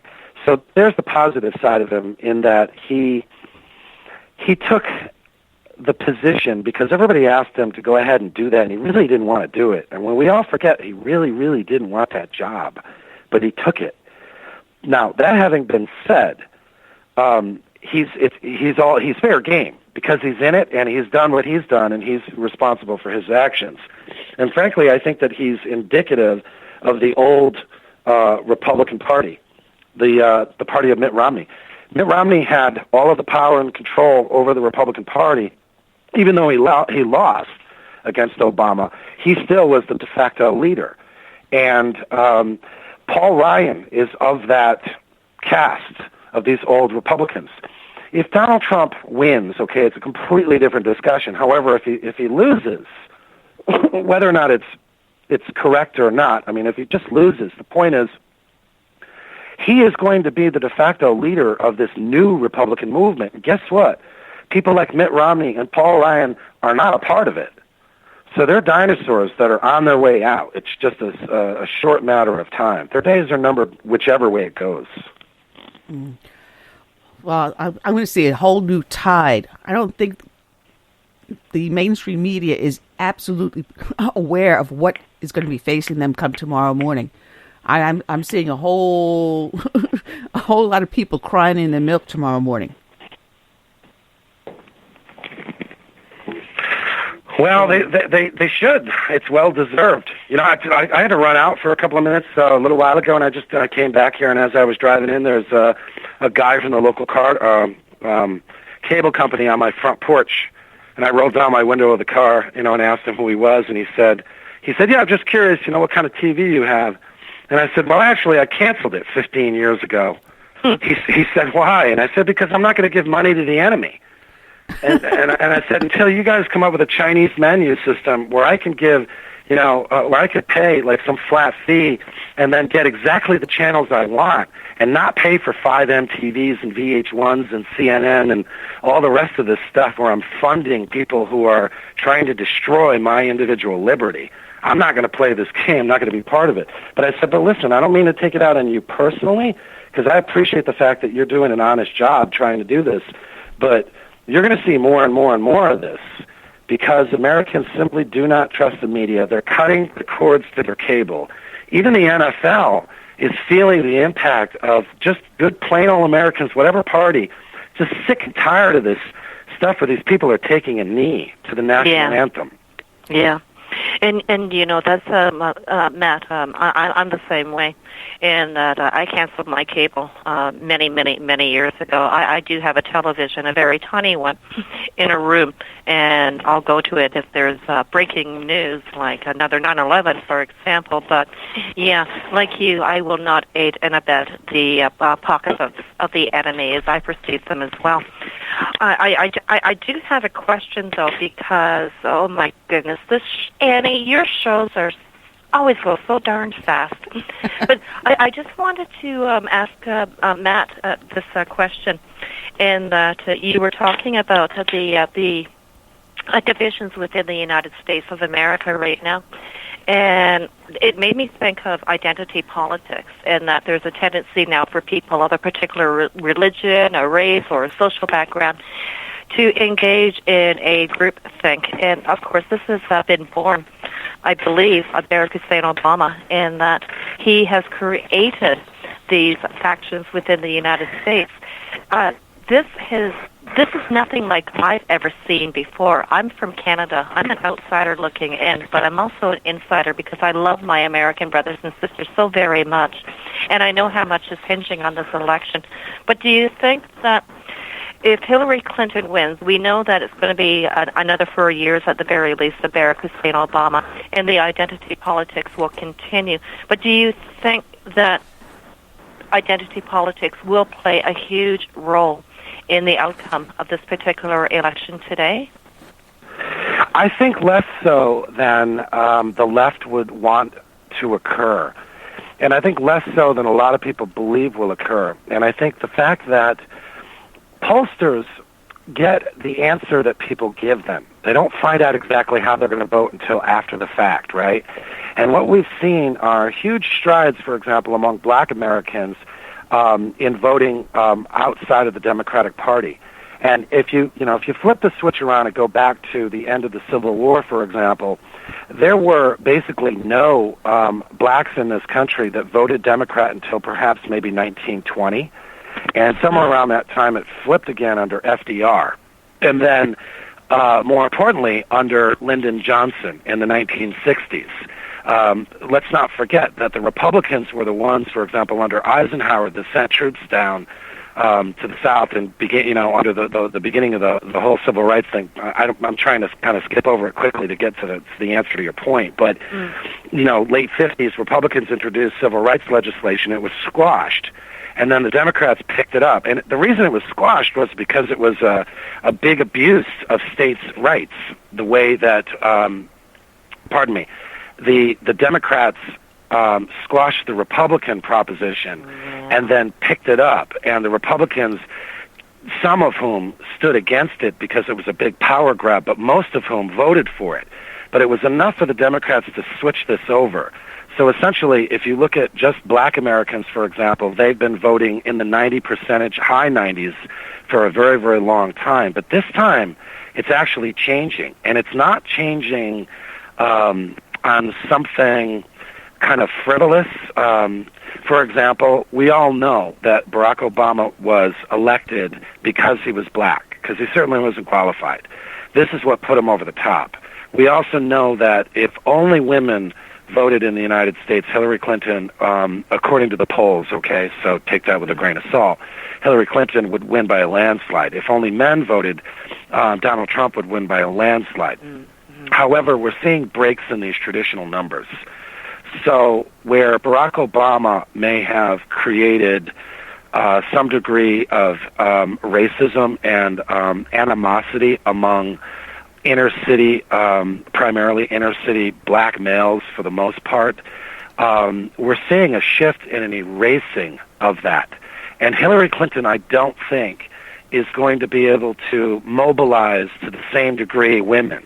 I don't think we're going to see huge numbers of women standing up and hating men.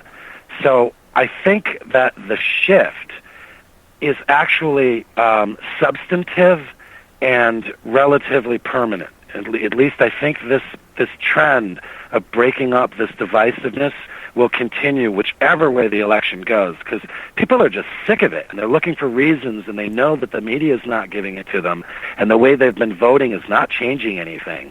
And social media is like, Gutenberg's invention of the printing press. Granted, Obama, one of the last things he did was hand it over to the UN, so we'll see what direction that goes. But at least for the time being, people have access to information that they've never had before. So to answer your question, I actually see some of this breaking up. Now, there's a comment in the chat room from Ron, and he's saying something that I've noticed, that black Christians are starting to wake up to some extent. That moral core value that if you're someone that does go to church and you do believe in your faith, you're not just showing up at church just so people can see you, but you're actually there because it is what you feel in your heart. I'm seeing more and more in my church, more blacks are becoming members. And a lot of their kids are now going to our classical Christian school.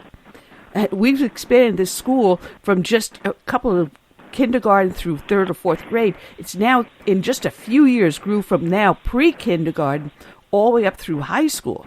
We've got kids graduating, going into college from this academy that our church has. And people are getting upset because when you see the inner city where the violence is, they're doing it against their own people. And I think that is why black Americans and Latinos and everyone is saying, hey, wait a minute, we're killing our own. And this is what this administration has done. This is what this progressive policy has caused us. We're fighting among ourselves. We got to stop it. And let's go back to the founding principles where we got along. That America was a good, powerful you're 100% nation. Right. I also see some logical arguments are finally reaching a lot of people who've never heard them before. I'll give you an example. Since we're talking about, let's talk about blacks again, for example, in inner cities. So we know from various studies, Gallup and Rasmussen and all these others over the years, that overwhelmingly people of whatever color, creed, living in inner cities, they want school vouchers because they recognize that these crappy public school systems have had massive amounts of money injected into them while they continuously, decrease in performance. And it's one thing philosophically when you're just thinking about this or maybe not thinking about it. It's another thing when your kid, has to go through a couple of metal detectors and there's, bulletproof glass and there's cops all over the place and your child can't read and they're being pushed through and they're in, 10th or 11th grade or something. So people who actually live this world have heard of this thing called school vouchers, and they know that the Democratic Party is adamantly against it because of the teachers' unions. For example, gay marriage. Christians, particularly black American Christians, are generally against gay marriage. But the left has pushed this notion, just like abortion, for example, that Republicans want no abortions to be available to anyone, or they don't want gay marriage to occur anywhere. But the truth is, Republicanism is based on the notion of states' rights, meaning that a reversal of Roe versus Wade, this is a simple concept that a lot of people just don't know and they haven't heard, and I know all your listeners have. But a reversal of Roe versus Wade wouldn't criminalize abortion everywhere. It would simply give it back to the states to determine how they wanted to do it. And that's really the heart and soul of why we have 50 states, and this is why the Constitution was written and why powers were enumerated specifically. So I think as people wake up, I'll throw out another one real quick, and that is power. Say you completely agree with absolutely everything that your presidential candidate stands for, and they need additional powers, and they're going to grab them unconstitutionally or even illegally like this president has so many times. It's a simple thought to realize that whatever those powers are that you've allowed this president to take are now going to be in the hands of an administration in the future that you completely disagree with. So my point is that there are all of these little logical points that I think finally people are getting access to. And I think that's driving a lot of this. People are actually learning, and that's the whole thing. So much was not taught to our kids or to us as we were growing up.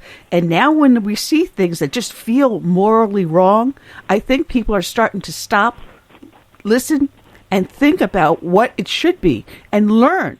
And I think that is the difference. It's that learning curve that we're seeing.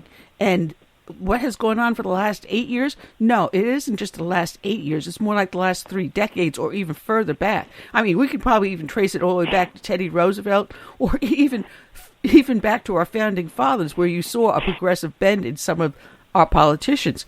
But we've allowed it because as conservatives, we're saying, hey, listen, that's the way you think. All right, fine. I'm not going to interfere with you. I want to get on with my life. I'm worried about, raising my family, earning a good living, leaving something for my kids. That's where my mind's at.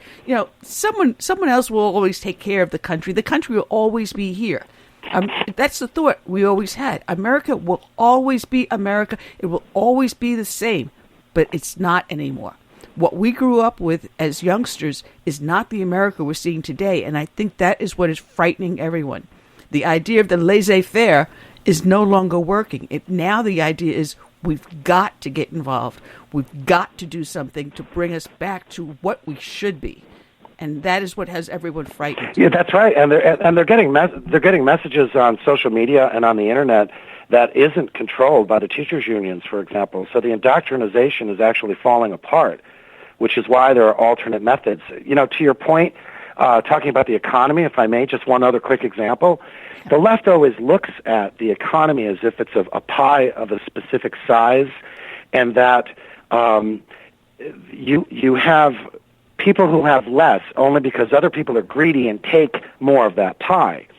And that's just a completely inaccurate view of macroeconomics, whereas the right understands that if you have a thriving economy and you don't have a welfare state, the pie gets bigger, so there's more for everyone.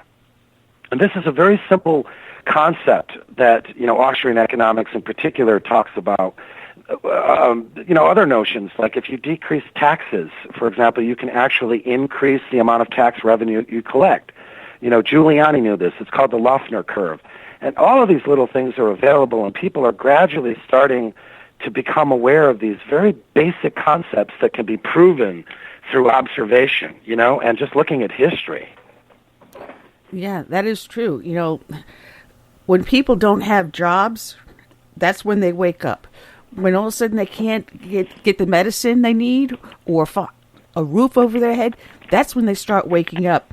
And Sue sends me a message that most of Trump's policies are to return power to the states, from education to environmental, and the best thing he wants is for term limits. And yes, that is absolutely true. We've been talking about term limits. We've been talking about state rights. And you and I understand it, but what's happening now on these social media, other people are starting to listen to our conversation and say, oh, wait a minute, what are they talking about? What is this thing, states' rights? What is this thing about school vouchers? What is this thing? Why is my health insurance just blowing up? And they're starting to listen through the social media. And I think the internet has been a gift to our liberties. Yeah, I agree with you 100%. I mean, look, let's face it. If we rewind 20 years ago, it would have been a heck of a lot more difficult for you or I or any of the other people that you've had on your show to do what we do. This has become, this desktop publishing, is kind of a brief way of putting it, has made it very accessible, and it's enabled a message that isn't popular among the aristocrats to get out there. It's really a way to reach people that hasn't been this profound since the printing press. Back in the old days in the colonial America, for example, entire communities would pool their resources and buy a single Bible. This is how the American frontier worked. Today, everybody has access to anything they want, if only they get out of these little tribes that they live in on social media, and if they go and fact check things. It is available. And granted, yeah, there's certainly a lot of censorship going on with some of the big players like Google and Facebook and Microsoft and all the rest of it. But generally speaking, you can find the truth if you look. Yes, absolutely. And it's so much information that is out there, and it is important that we do fact check, because you see things put up like on Twitter, and you've got 140 characters to get whatever your message is out. And a lot of times when I'm looking at some of this stuff, before I repost it, I'll open it up, and I'll look at it, I'll read it, and then I'll look. But a lot of people don't do that. And this is where you say that there is so much erroneous information out there. Before you send something out on Twitter or Facebook, open it up, check it out, because it may be full of crap. There was something that someone posted on me that was going on in Iraq about a massacre. And when the person sent this to me and asked me to repost and spread it around, they said, oh, this is happening today. And as I pulled the article up, it was something that occurred 2 years ago. And they were trying to make it look like it was occurring at this very moment. So we've got to be careful about what we do. And that's why it's important, like shows like Kel's, like yours, like mine, that when we do put the information out there, we do these podcasts, we have the facts in front of us. And if we do that, you're going to find people migrating off of mainstream media and then paying more attention to us because we give them the quality that they're looking for. Yeah, and facts are power. This is why I'm such a big advocate of reading the Bill of Rights and the Declaration, because it's all right there. It's not that hard to get past some of the 18th century language, because shall not infringe, for example. I mean, how much more clear could it be? I think, to your point, one of the other reasons that people are waking up is because it's actually starting to affect them. If somebody can't find a job after a long, long time, and that starts to trickle down and erode everything else in their life, from alcohol to anger issues to problems with the family, having a short fuse and all the rest of this, or according to some of my friends, one of the worst things is when their darn kids won't get out of the house. They're living in the basement, these faded pictures of Obama on the wall, as Romney famously said, and you can't get your damn kids out of the house. Now you're going to take it to the streets and do something about it. They're still living off of mom and dad. They're eating you out of house and home. Hey, Mom, I need some clean clothes. You're 35 years old, son. You should know how to work a washing machine. True story. Matt and Annie, that's so funny. That's where my big screen TV ended up when I donated it to Sally Ann 15 years ago. Oh, okay. Where did it go? In some kid's basement. Oh, did it really? For video Probably games. I remember it did. On my 15th birthday, I woke up and my mother said, come here, and she took me downstairs and opened up the closet. She said, this is the washing machine. She said, this is your job for your clothes from now on. That was it. 15 years old, it was all over. The sad thing is that people, they go to the grocery store, they buy these boxed foods, these pre-made things, they bring them home, and all they know how to do is to operate the microwave. I mean, we had the hurricane here recently, and a lot of people, my neighbors, were running out of food. And here I can my own stuff. I've started to do dehydration. I'll have my refrigerators and my freezers packed because I make everything fresh. So I was making food for my neighbors because they didn't have food. I had some jarred soups and everything else I was handing out. And this is the problem. We've got to go back to the basics. As we said earlier, Bill said earlier, KISS, keep it simple, stupid. America needs to wake up because we had the hurricane come through and then they found out how poor their government was doing because our local academy, which is privately owned, was back up and running within 3 days. They had kids in class. They had a full school schedule going on. It took more than a week for our school district to get the first school open. So now they're worrying about makeup days here, and this is a huge debate in the community because people didn't pay attention to who they were electing and what our elected officials are doing. That is what this election's about. We finally are waking up and saying, wait a minute, you guys screwed it up. Let's start putting people in there that can fix it. And Trump will do that. I agree with that, and a lot of people are also looking at what the options are, and they're realizing that they've got to think outside of the box, too. I mean, we know overwhelmingly Americans want to see term limits. We also know instinctively that it just doesn't make sense, for example, that, if you carry a weapon, for example, if you have a concealed carry permit, why is it, for example, that I can't cross from Connecticut and go down to New York City when I have to, when I've got a federal background check on me for this license? However, an illegal can come in across the border, go to California, get a driver's license, drive all over the country, and perhaps vote today in this election, all because you don't need an identification for that. So people are, that's just one of a million examples, right? But people are starting to realize that this doesn't, A doesn't mesh with B. And it's the stepping stones in who we elect. There are a few people out there that would say that Donald Trump is the ideal candidate. But at least we know that he doesn't have an entire life of, history of corruption and collusion with the left, and probably shouldn't be in prison for 100 different reasons, Well, I'm looking at the clock. We're down to our last 6 minutes. Man, this show has gone fast, Kel. It went too fast, Annie. It always goes too fast, especially when we have people like Wild Bill for America and Matt Fitzgibbons joining us. Thank you.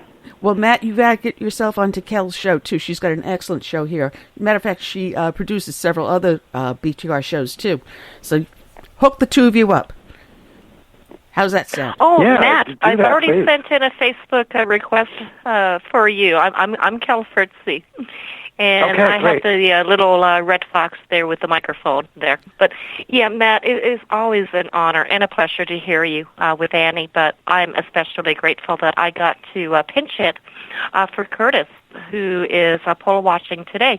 And so it was great that Annie, thank you so much for inviting me on to a guest co-host with you today. I had a wonderful, wonderful time. You know you're always welcome here, Kel.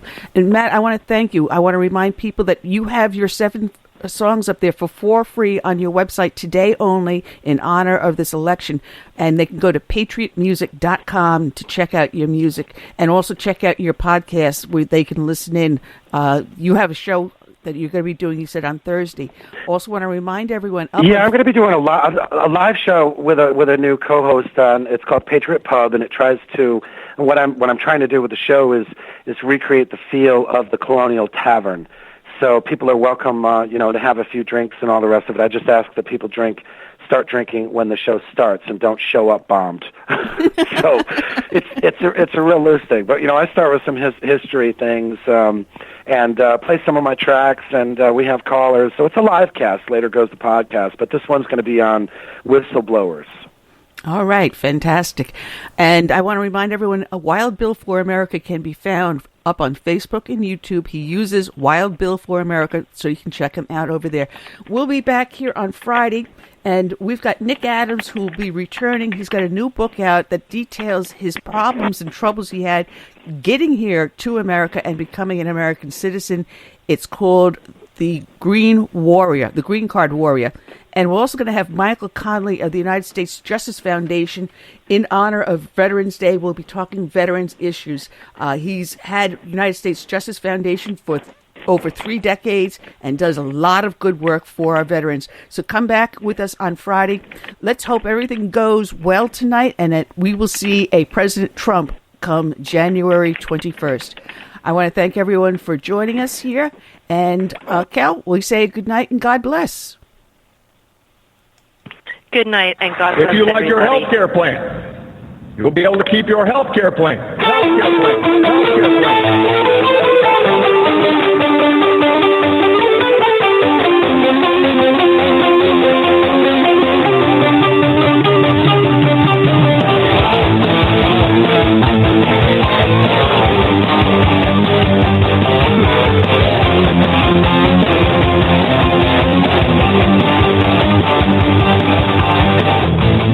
Tell you how it's gonna work, kid. You work hard like your parents both did. Everything you earn by breaking your back, we're gonna redistribute when we make our pay tax. Hey, sit down, don't be a jerk, cause none deserve it better than the ones who won't work. We're gonna blow away what I hope for this boat. Use your hard-earned money just to buy a new boat. Welcome to the place. Welcome to the place. Little bit mountain for you and me. Oh, welcome to the face. Welcome to the face of the new democracy. Here in the land of the not so free. Party night refreshing stuff for our own cause. We got a pen and telephone to buy that's all your law. Political courageous will replace the Bill of Rights. Support religious freedom, let you praise Jesus Christ. The presence in our pockets, but it's no longer free. You cannot make a move, now that's the NSAC. Don't expect equality, respect for fair play. The IRS would target those who vote the wrong way. Welcome to the place. Welcome to the place of the left hypocrisy. Little bit outfit for you and me. Oh, welcome to the face. Welcome to the face of the new democracy. Here in the land of the not so free. Oh,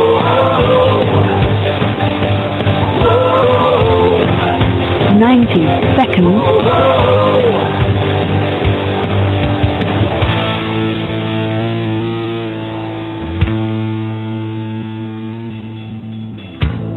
This is the most transparent administration in history.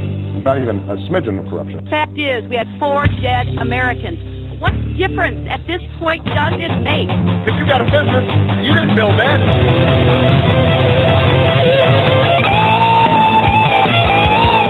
60 seconds.